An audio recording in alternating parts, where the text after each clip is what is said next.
Bonjour et bienvenue dans mon émission d'auteur à auteur. Aujourd'hui, nous allons explorer le zodiaque, un sujet que je connais pas trop. Donc Joyce, qui est mon invitée, Joyce Duval, aujourd'hui, on va échanger sur ces sujets. J'aurai peut-être des questions de novices, mais c'est aussi l'occasion par rapport à ceux qui connaissent un peu plus, surtout que c'est à propos de ton livre dont je vais afficher la couverture où tu nous dévoiles tous les secrets du zodiaque, un voyage au cœur de l'astrologie. Donc, j'ai des questions sur certains sujets, puis on va partir aussi de ce que tu as envie de partager. Bonjour Joyce.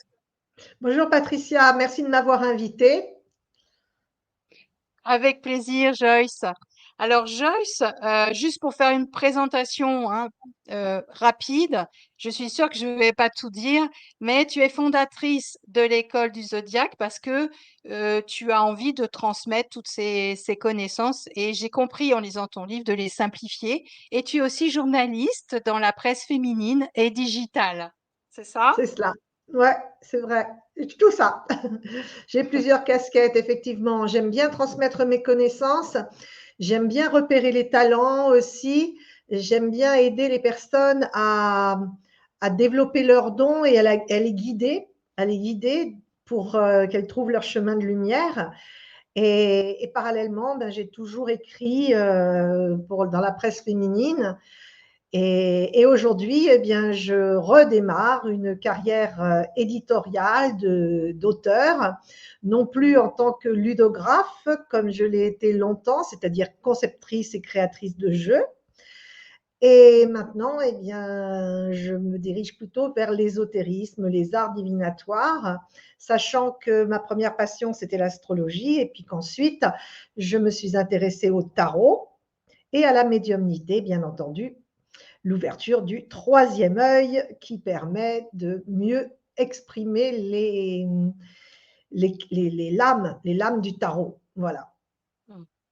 Alors, ce qui va être intéressant là, c'est de voir comment ces outils peuvent nous aider, peuvent aider les auditeurs et les auditrices sur leur cheminement finalement de développement personnel, de connaissance d'eux-mêmes. Et dans une première question, souvent, on voit un petit peu les a priori hein, des signes, les comment dire, les stéréotypes, les clichés. Et comment on peut faire pour ne pas tomber justement dans les stéréotypes par rapport aux signes zodiacaux?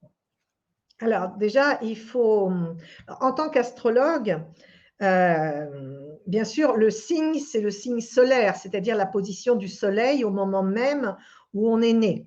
Et comme il se baladait autour du zodiaque, parmi les 12 constellations qui sont devenues les 12 signes du zodiaque, eh bien, au moment même où on est, on arrive à un moment où justement le soleil passe dans ces constellations, dans ces signes. Alors, on est de ce signe. En fait, c'est un petit peu comme si le signe, c'était ton mois de naissance. Donc, toi, par exemple, ton soleil, il est arrivé quand dans ton signe? Alors, si tu pars de ça, ça veut dire que moi je suis née en juillet. Je suis née un 3 Voilà. juillet. Donc, si tu es né en juillet, ça veut dire que le soleil, il se promenait dans le signe du cancer du 1er au 20, et puis après, il passait dans le signe du lion. Donc, tu es cancer. C'est Voilà. ça, tout à fait. Voilà. Jusque-là, tout va bien. Il y a Jusque-là, tout va pour bien. l'instant, je trouve pas d'autre chose. OK. Mais tu vois, par exemple, si on reste sur l'idée du signe, ce qui enfin, les caractéristiques, un petit peu les statistiques, les stéréotypes concernant le cancer, moi, je m'y retrouve pas totalement. C'est pour ça que je parlais tout à l'heure de stéréotypes qui peuvent être mis en avant et on voit bien que c'est certainement plus sophistiqué, une personnalité que juste de tenir compte d'un signe de naissance. Oui, parce qu'en fait, il y a des personnes qui sont typiques de leur signe. Donc là, les stéréotypes vont fonctionner, effectivement. Mais tout le monde n'est pas typique de son signe.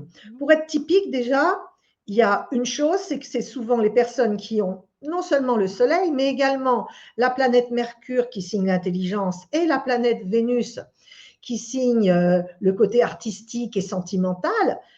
Et si on a les 3 planètes déjà dans le même signe, alors on est déjà plus typique de son signe. Donc, ils sont plus facilement reconnaissables. Mais parfois, il faut quand même savoir qu'un thème astral, c'est la position de toutes les planètes autour du zodiaque. Mais ce n'est pas l'objet de mon livre, parce que moi, je me suis intéressée essentiellement au zodiaque et j'ai essayé dans ce livre de faire comprendre qui étaient les signes pour que chacun puisse se retrouver et mieux se comprendre lui-même. Et puis aussi, bien sûr, donc ça, c'est le côté psychologique qui est très intéressant dans l'astrologie. Mais comme un signe, c'est une des parties d'un tout qui est composé de 12 signes, eh bien, c'est également de la sociologie, puisqu'il faut non seulement connaître son signe, mais se connaître par rapport aux autres signes.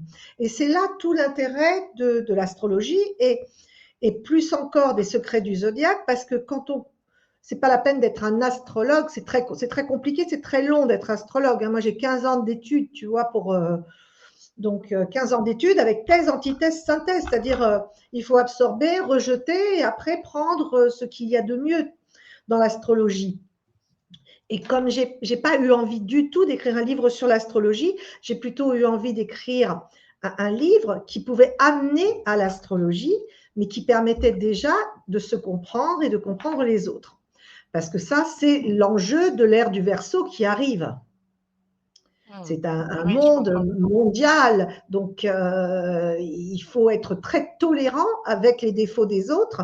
Et l'astrologie et le zodiaque permettent d'y arriver, d'arriver à cette tolérance. Parce que pour moi, on n'est pas responsable de notre moi. On est né à un moment, donc on a des caractéristiques héréditaires, bien entendu, sociales et compagnie, mais au moment où on va avoir une certaine typologie. Et tout le monde n'a pas exactement la même. Comme je te l'ai dit, on peut avoir des planètes qui sont différentes, et c'est ça qui va signer quand même une personnalité. Voilà.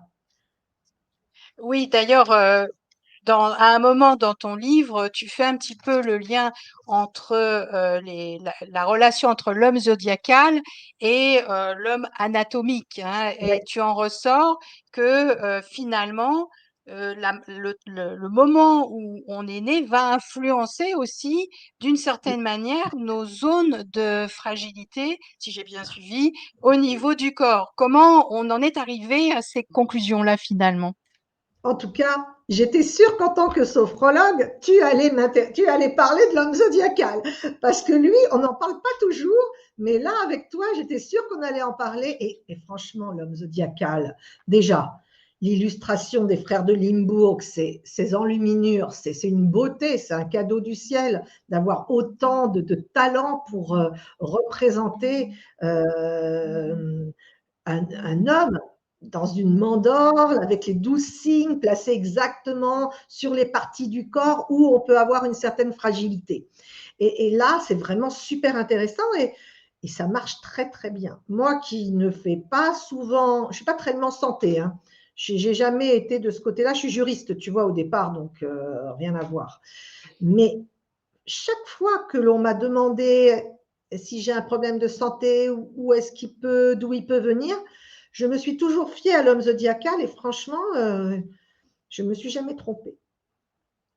C'est hallucinant, mais c'est comme ça. Voilà. Donc, Est-ce qu'on sait d'où ça vient? Est-ce qu'on sait comment c'est arrivé en fait cette relation entre les signes zodiacaux? On dit zodiacaux ou signes oui, zodiacal? oui, on dit zodiacaux, oui, oui. Zodiacaux, et les zones de vulnérabilité physique. Comment on en est arrivé là à faire En ce fait, lien? Tu as une idée? comme je te l'ai dit, je ne suis pas une grande spécialiste de la santé, mais on a commencé par le bélier qui est sur la tête et on a fait tourner le zodiaque le long du corps et on a terminé par le poisson avec les pieds. Ce qui fait que D'accord. quand on est arrivé au cancer, par exemple, pour te donner un exemple précis que tu vas pouvoir valider ou pas d'ailleurs, hein, euh, le cancer, lui, son organe de prédilection ou de vulnérabilité, ou en tout cas le plus sensible dans son corps humain, c'est l'estomac. Parce qu'on considère que le cancer il est lié à la lune et que la lune, c'est la mère. Et donc, l'enfant cancer, il est relié par le nombril et il se nourrit avec le cordon ombilical. Donc, l'alimentation est quelque chose de fondamental pour le signe du cancer. Je dis même que souvent, il y a de très bons cuisiniers parce qu'il va pousser son estomac à l'extrême et lui donner des choses des gourmandes, qui vont le satisfaire. Et s'il y a un problème, eh ben, ce sera en lien avec l'estomac. Voilà. Donc, pour le cancer, ce sera plutôt l'estomac. Et pour les Capricornes, ce sera plutôt les os, et ils vont avoir des problèmes d'ostéoporose. Il va falloir qu'ils anticipent, quand ils sont plus jeunes, comment ils vont pouvoir lutter contre ça avec le temps, avec la vieillesse, puisque ça, c'est plutôt des maladies qui arrivent sur le tardif. Alors, est-ce qu'on peut considérer justement donc zone de vulnérabilité, mais est-ce qu'il y a des zones de force ou est-ce que tu vois, parce que si on parle de fragilité, moi Oui, j'aime oui, bien oui, aussi se dire il y à a oui, l'inverse, je vais te prendre le taureau, le signe du taureau. Donc, le signe du taureau, alors, comme je t'ai dit, le bélier, c'est la tête, là, et le taureau, c'est la gorge. Alors, on peut dire qu'ils peuvent être vulnérables, effectivement, à tout ce qui est pollen, mais le côté positif, c'est que ça va donner des chanteurs extraordinaires, parce qu'ils vont avoir des cordes vocales beaucoup plus fines, puissantes, bien placées que d'autres signes. Et généralement, ils vont chanter juste. On a de très grands chanteurs taureaux. D'abord, on a Patrick Bruel, par exemple. Ça, je connais son nom, je sais qu'il est taureau, mais il y en a encore beaucoup d'autres. Alors évidemment, on peut me rétorquer, oui, mais tous les signes du zodiaque, il y a des chanteurs dans tous les signes du zodiaque. Oui, mais peut-être que chez le taureau, on va avoir plus de facilité. Et pour les Gémeaux, là, ce que j'ai remarqué, les Gémeaux, c'est tout ce qui est double dans l'organisme et plus particulièrement les mains. Eh bien, ça fait d'excellents joueurs de tennis. ah d'accord. Et on a d'ailleurs Nadal Gémeaux, Jodo, il est Gémeaux aussi. Donc, c'est assez intéressant quand même de voir que le corps physique est lié également à l'astrologie et qu'on peut en tirer parti ou se protéger l'un comme l'autre. Oui, parce que c'est vrai que souvent quand on pense astrologie, on pense à la personnalité, on pense aux traits psychologiques. Et comment justement tu parles des cycles de saison et comment Oui. la personnalité finalement elle est influencée par les cycles de saison. Moi, je pense, parce que on ne sait pas, on est encore dans une zone de mystère avec l'astrologie. Mais moi, je pense que le moment où on est né influe sur notre caractère. Par exemple, les cancers sont nés en été. Donc, ils aiment bien quand les jours sont longs, quand la chaleur est douce. Et puis, il y en a d'autres, ils sont nés en automne. Alors, par exemple, la balance, si on demande à une balance, quelle est votre saison préférée, généralement, ils vont répondre l'automne. Et c'est vrai que l'automne est magnifique et c'est le premier signe de l'automne parce qu'en automne, les couleurs des arbres, des feuilles se parent de multiples. Et souvent, on a l'été indien aussi qui arrive à ce moment-là et des couleurs des ocres, etc. Et la balance, qui est un signe vénusien, hein, attiré par l'art, va être totalement fascinée par cette saison qu'il a vue naître et qui était justement très, très belle avec une magnifique palette de couleurs. Donc, on va être, et par exemple, le Capricorne, qui lui est né au début de l'hiver, va avoir un caractère plutôt un peu plus froid. Il va il va avoir plus de difficultés à se livrer aux autres. Hmm, hmm. Alors finalement, moi j'ai l'habitude de dire que le moment où on est va figer des choses en nous, et c'est un petit peu comme si on était des fleurs et que chez les marguerites, eh bien, dans le champ de marguerites, elles vont peut-être pas, il va peut-être pas y avoir beaucoup d'odeurs ou de fragrances, mais elles vont tenir longtemps. Et puis, dans le champ de roses, elles vont être très, très belles, mais elles vont peut-être piquer et sentir très bon. Et voilà, donc on a les qualités, les défauts de sa saisonnalité Tout comme on a la psychologie de son signe. Donc la saison, c'est aussi très très important. Et ce qu'il y a Oui, tu d'amusant, fais c'est que tout un chaque fois que j'ai oui. demandé, les gens, ils me disaient toujours que leur saison préférée, c'était finalement leur saison de naissance. Ils le savaient pas vraiment parce que la façon dont je posais la question, c'était et votre saison, c'est laquelle? Et finalement, c'était celle de leur naissance, quoi. Et est-ce que ça veut dire, si on pousse un petit peu plus loin en termes d'alimentation, ça veut dire que le corps va aussi ou peut aussi apprécier les aliments qui sont en lien avec la saison de naissance plus facilement Alors, ou alors pas? là, c'est Ou plutôt pas un vraiment? cancer qui est avec son petit estomac là, qui parle. Ah ouais, tu vois? Mais non, parce que tu vois, par exemple, les signes en hiver. Alors, je vais te raconter un truc qui est rigolo. Euh, Dans le zodiaque, nous avons le Gémeaux. Le Gémeaux, il est né au moment où la nature donne tout. Donc lui, très légèrement, ben, il est un peu la cigale de la fable. Mais le Capricorne, lui, il est né au début de l'hiver, tu vois. Et lui, il pense à son frigo. Est-ce qu'il va être rempli, pas rempli pour passer l'hiver? Et du coup, ces deux signes ne peuvent pas se comprendre. Parce qu'il y en a un qui va vivre au jour le jour, parce qu'il sait qu'il a juste à se baisser pour ramasser. Alors que le Capricorne, lui, il faut qu'il ait engrangé, parce qu'en hiver, il n'y a plus rien. Ouais. Donc la psychologie des signes est liée à la saisonnalité, effectivement. Ah, c'est intéressant, hein, c'est sûr. Et là, tu parles de relations. Et à un moment, tu dis, il y a dans le zodiaque, il y a les signes opposés. Oui. Comment ça peut nous influencer finalement, ces oppositions par rapport à la relation à l'autre?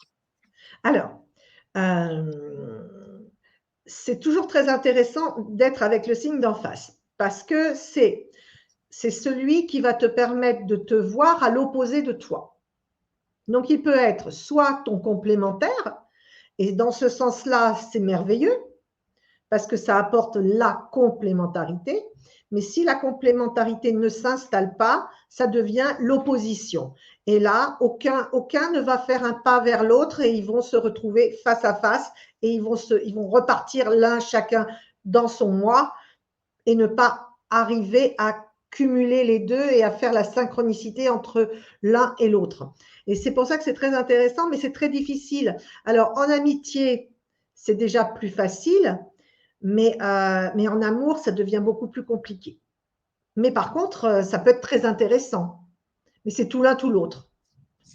Donc, on peut utiliser comment dire, le zodiaque pour voir quel est le signe qui est en opposé à soi et Oui, regarder après dans ces interrelations ce que ça donne, si ça match ou exactement. pas, c'est ça? Ouais. Par exemple, les attirances souvent sentimentales sont très puissantes dans les oppositions. Par exemple, je pense au taureau et au scorpion. Une personne taureau va être très attirée par un homme scorpion. Enfin, une femme taureau peut être très attirée par un homme scorpion et vice-versa. Mais au bout d'un moment, il y a beaucoup d'efforts à fournir du côté du taureau pour pouvoir accepter les états d'âme excessifs et instinctifs du scorpion.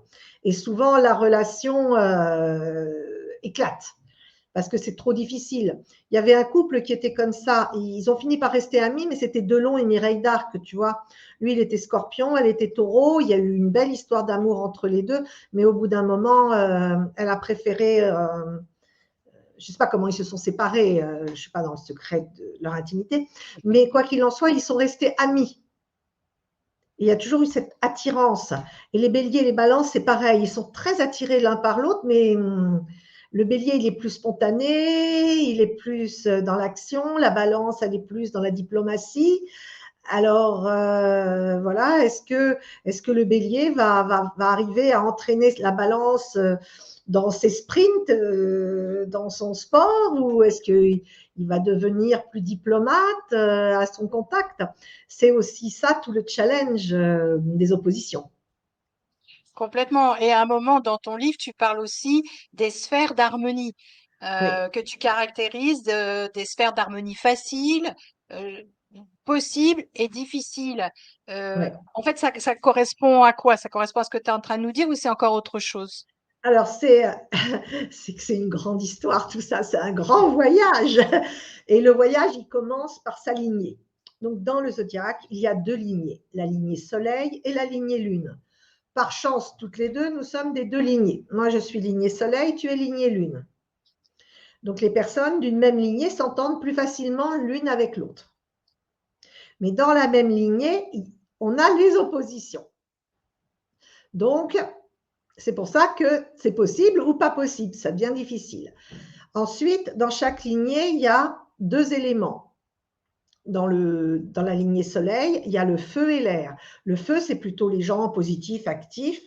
Et puis, les signes d'air, c'est plutôt ceux qui sont mentaux, cérébraux.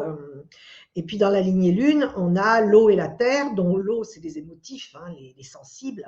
Et puis, on a les terres qui sont plus concrets, matériels. Et c'est pour ça que je fais toujours les parallèles entre l'humain et la terre, et la saison et la matière. Parce qu'on a on a des exemples autour de nous. On sait très bien que la terre contient l'eau. Ça veut dire qu'une personne qui est née dans un signe de terre peut contenir les émotions d'une personne qui est née dans un signe d'eau. Mmh.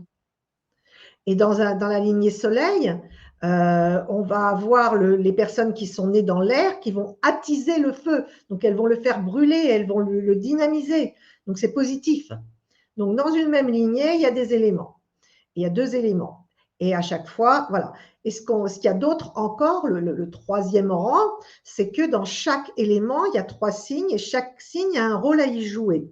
Il y a le chef, l'organisateur et le réalisateur. Le chef, ça veut dire celui qui impulse les idées. L'organisateur, c'est celui qui va les mettre en place et le réalisateur, c'est celui qui va les finaliser.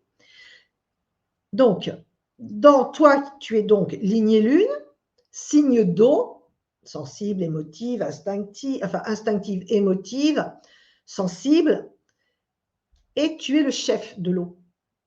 Tu es donc la source, celle qui Parce va que je lancer suis, pardon, je suis le premier signe dans le triangle. le chef. C'est ça, d'accord. Tu es Mmh. le chef de l'eau, donc tu es la source. Ah, beau, beau Et programme. en ésotérisme, le signe du cancer est recherché parce qu'il a plus d'intuition, plus de sensibilité. Donc les signes d'eau sont souvent meilleurs que les autres parce qu'ils ont des capacités innées. C'est ça qui Oui, est en tout cas, intéressant. c'est plus facile. C'est ça, c'est plus C'est ça. facile de se relier quand on est dans un signe d'eau. C'est ça que tu es en train de dire, que par Oui. exemple, quand on est dans un signe de terre, ou peut-être la terre se relie plus à la terre, peut-être. Oui, ou alors ils vont travailler ça d'une manière un peu plus méthodique. Mmh, Ils arriveront à apprendre, mais ils vont avoir plus de mal à lâcher prise. mmh, mmh. Et ils font peut-être moins de Ouais, rêves prémonitoires parce mmh, qu'ils voudront rester bien ancrés. Mais on a besoin de tous. C'est-à-dire, on a besoin des 12 signes, quoi qu'il en soit. Ils sont tous indispensables, mais ils n'ont pas un rôle à jouer tous au même moment. C'est ça la difficulté. En période de paix, le scorpion s'ennuie. En période de guerre ou d'agitation, le scorpion devient le héros. ouais. Et c'est ça que j'ai lu, enfin, je ressortais avec ça aussi, enfin, entre autres, dans la lecture de ton livre, c'est-à-dire qu'en fait, tous les signes portent quelque chose. Et est-ce que quand on est dans ce cheminement spirituel, c'est pas justement d'être capable d'intégrer et de relier toutes les possibilités pour avoir une sorte d'unité, d'harmonie dans cette unité? Alors, ce qui est intéressant, c'est d'apprendre à comprendre qui on est, qui on est parmi les autres, quel est notre rôle à jouer, en quoi on est le meilleur, et de devenir tolérant avec les défauts des autres. Comme ça, on peut vivre plus dans la joie, la bonne humeur, l'harmonie. On tend vers ça aujourd'hui, on tend vers l'art de vivre, on tend vers la tolérance. Alors, il y a encore quelques guerres sur cette terre, mais c'est pas ce que l'être souhaite au fond de lui-même. L'être, il souhaite quoi? Ben, il souhaite boire, manger, pouvoir se reposer, dormir tranquillement, vivre. Voilà. Après, comme il Ça, ce s'ennuyait, je sont pense qu'il a inventé plein de choses. ce sont les besoins fondamentaux, là, dans ce que Bah tu oui, viens de c'est la dire. base. On a besoin, voilà, c'est Oui, ça, les c'est besoins la base, fondamentaux. c'est la, oui. Mais Et aujourd'hui, après? on les oublie. Il semblerait qu'on les oublie, ces besoins fondamentaux, tellement il y a d'autres choses sans arrêt. Est-ce qu'on a besoin de tout ce qu'on nous propose? Alors c'est merveilleux, hein, il y a plein de choses. Moi, je compare toujours ma vie d'aujourd'hui avec la vie de mes ancêtres. C'est-à-dire ceux qui n'avaient ni l'électricité, ni le téléphone, ni les baignoires, ni les douches, qui allaient au puits chercher de l'eau. Parce que je trouve qu'il faut jamais oublier d'où on vient et comment vivaient les anciens et là où on est arrivé nous pour pouvoir savoir aussi où on va aller demain. Parce que l'astrologie, c'est aussi un art divinatoire qui permet d'aller voir ce qui va se passer dans l'avenir. Parce que passé, présent, futur ne font qu'un, comme disait Hermès Trismégiste dans la table d'émeraude. Alors tout ça, c'est très intéressant et c'est pour ça que l'astrologie, aujourd'hui, elle a un énorme rôle à jouer et je suis ravie d'ailleurs qu'elle reprenne un peu du galon parce que en ce début d'ère du Verseau, qui est le signe des astrologues, hein, les Verseaux, je le dis à tous ceux qui sont Verseaux, plongez dans l'astrologie, vous allez comprendre très vite. Donc, n'ayez pas peur d'elle et elle va vous apporter beaucoup, beaucoup par rapport à votre connaissance de vous et surtout la connaissance des autres. Voilà. Parce qu'une fois qu'on a bien compris que les règles du jeu, comment ça se passait, eh ben, au moins, on est dans un terrain qui est un peu fermé du coup, même s'il est très ouvert. Mmh. Est-ce que c'est pas trop compliqué ce que je dis? Non, non, non, je réfléchissais en même temps à ce que tu disais. J'étais aussi sur l'idée du futur parce que euh, effectivement, l'astrologie, telle qu'on peut le comprendre, peut nous donner des tendances pour le futur. Mais quid du Oui. libre arbitre dans tout ça? Alors justement, c'est tout le dilemme entre déterminisme et libre arbitre. Il y a une forme de déterminisme et il y a du libre arbitre, il y a les deux. On est déterminé parce qu'on est dans un corps physique souvent qui est lié à notre parentalité, à notre hérédité, on peut avoir les yeux de papa, la bouche de maman, la grande taille de la grand-mère, de la grand-mère. Donc on a un corps physique qui est déjà un petit peu déterminé par notre hérédité. Et puis, aussi, les qualités que nous avons nous déterminent, puisque les gens positifs, eh bien, ils auront plutôt un caractère qui aura envie d'aller de l'avant, et ceux qui seront pessimistes, ils seront plutôt méfiants. Donc, ça, c'est une forme de déterminisme, mais par ailleurs, on a quand même son libre arbitre, parce qu'au moment des choix, c'est nous qui décidons. Mm. Et souvent, quand on fait les mauvais choix, on le paye parce que on n'a pas de résultats probants. Moi, j'ai rencontré par exemple une fois une jeune femme, elle est venue me voir, elle avait une trentaine d'années. On a fait son thème et on a regardé son avenir professionnel. Et, euh, et je lui disais, vous, avec le ciel, les planètes dans votre thème de naissance, vous seriez heureuse en allant dans telle direction. Et elle me dit, pourquoi je ne suis pas venue vous voir 10 ans plus tôt? Ça m'aurait évité de perdre 10 ans de ma vie. Parce que d'un seul coup, ça fait tilt. Elle s'est reconnue dans ce que je lui disais. D'un seul coup, elle a trouvé la voie qu'elle cherchait et elle s'est dit, OK, maintenant, je sais où je vais aller. Et c'est ça qui est intéressant. On a du libre arbitre, mais on a quand même un certain déterminisme. Mais ce n'est pas fatal. Mm, Au mm. contraire, c'est très intéressant parce que, comme je le disais tout à l'heure, on a chacun un rôle à jouer au sein du cercle zodiacal. Il y a les chefs, les organisateurs, les réalisateurs. Le chef va aller chercher l'organisateur, l'organisateur va rendre compte au chef, et voilà, et ça fonctionne comme ça. Oui, ça c'est sûr que si tu repères dans quelle posture, enfin, tu peux savoir intuitivement ou que tu as déjà conscientisé, mais que ça te le confirme, ça donne encore plus confiance pour y C'est aller, ça, quoi, hein, c'est ça, c'est ça. c'est ça. Parce que moi, au début, je n'ai pas d'hérédité dans la voyance, du tout. J'ai fait des études de droit. Et puis, en sortant de la fac, de la Sorbonne en plus, tu vois, pas n'importe quelle fac, une prestigieuse faculté, eh ben, j'ai pris des cours d'astrologie parce que je voulais absolument savoir à ce moment-là s'il y avait une science du futur. Et les cartes ne m'intéressaient pas. Il y avait, tu sais, le côté cartomancien, etc. Pour moi, c'était pas crédible à ce moment-là. Donc, je suis allée faire des études d'astro et tout de suite, ça fait tilt. Mais j'ai pas exercé tout de suite parce que je me suis rendu compte que j'étais pas prête. Donc, j'ai préféré faire des recherches, des études, etc. J'ai fait 15 ans d'études. Mais 10 ans après avoir commencé l'astrologie, je suis tombée dans les tarots, alors que jamais j'y serais allée 10 ans plus tôt, tu vois. Mm. Et là, ils m'ont tout de suite parlé et j'ai fait les liens entre l'astro et le tarot. Et là, c'est devenu très intéressant. D'ailleurs, j'ai fait un petit chapitre là-dessus dans mon livre parce que le tarot et l'astro, ça matche très, très bien aussi. Oui, tu as plein de chapitres différents, effectivement, qui fait du lien. J'en dis pas plus, je veux quand même laisser un peu de suspense, hein, donc je réaffiche, voilà, donc la couverture de ton livre, Les secrets du zodiaque dévoilés aux éditions Le Lotus et l'éléphant. On arrive presque à la fin de cette émission et est-ce que tu pourrais dire à nos auditeurs et auditrices, en fait, comment les informations qui sont contenues dans ton livre pourraient les aider dans leur quête de développement personnel ou de connaissance d'eux-mêmes? Alors, il y a un passage qui est lié aux intelligences, les 12 intelligences du zodiaque. Ça, c'est quelque chose de très, très intéressant. Les gens, souvent, pensent que tout le monde pense comme eux, ont les mêmes démarches intellectuelles. C'est faux.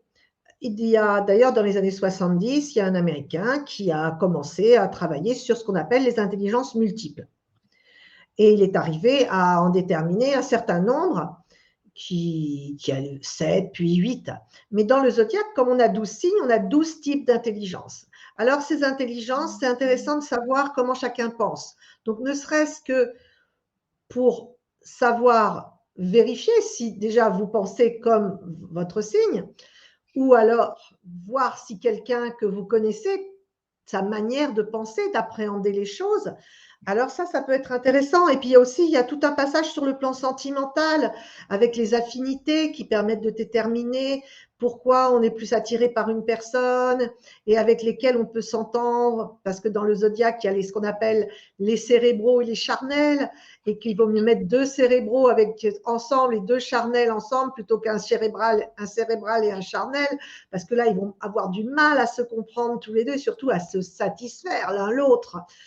Donc, il y a Ça plein. c'est dit, Joyce, ça c'est dit comme ça. Vous avez compris, hein, il vaut mieux être deux cérébraux ensemble et deux charnels ensemble. Bon, voilà. Comprenne qui pourra. Et plein de petites choses encore parce que c'est vraiment un voyage un peu conté, poétique et en même temps structuré dans lequel il y a 80 zodiaques pour pouvoir vous aider à visualiser parce que moi j'ai une mémoire visuelle donc pour moi c'est très important de pouvoir voir. Voilà. Bon bah écoute, c'est super. J'espère que voilà cet entretien vous a convaincu. N'hésitez pas à investir le livre de Joyce Duval si vous êtes intéressé par les secrets du zodiaque. C'est un livre que j'ai trouvé facile à lire, hein. C'est surtout quand on est novice et même si on était un peu féru dans le domaine, peut-être que ça ouvrirait d'autres portes ou d'autres idées complémentaires. Allez donc savoir. En tout cas, Joyce, un grand merci pour ce moment de partage. Si tu avais un message à nos auditeurs et à nos auditrices pour terminer cette émission, qu'est-ce que tu aurais envie de leur dire? Alors, si vous vous sentez attiré par le tarot, l'astrologie, vous pouvez venir prendre quelques cours à l'école du zodiaque. Ce ne sont que des formations en cours particuliers. Comme ça, c'est plus simple.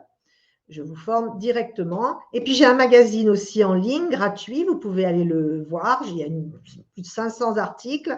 Il s'appelle Horomag, H-O-R-O-M-A-G.